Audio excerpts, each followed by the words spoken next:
ជាសកម្មភាពនៅក្នុងថ្ងៃទី20សំទោស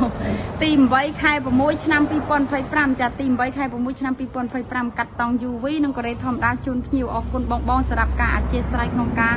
យឺតយ៉ាវផ្ញើអវ៉ាន់ដោយសារតអវ៉ាន់រៀងស្ទះបន្តិចបងប្អូនដេកអត់ទាន់ណាហើយក៏អរគុណបងទាំងអស់គ្នាដែលតែងតែជួយគាំទ្រជីសេរីរៀងយកទៅដាក់ស្រូវស្រែដំឡូងហើយក៏អរគុណដល់អតិថិជនទាំងអស់ដែលបានដាក់ចេញនៅថ្ងៃនេះជាពិសេសគឺចេញឆ្នាំមុនច្រើនមែនទែនហើយអវ៉ាន់ពួកខ្ញុំចេញថ្ងៃនេះតិចដោយសារតែខ្ញុំអត់មានចកសូឡាលក់ចកនៅខ្ចីបងប្អូនអញ្ចឹងមួយសប្តាហ៍ទៀតបានយើងមានចកសូឡាលក់ឡើងវិញអញ្ចឹងបងត្រូវការកំងអីអាចធ្វើការកំងបានដោយសារចកខែនេះចាមានភ្លៀងផងអីផងអញ្ចឹងទៅ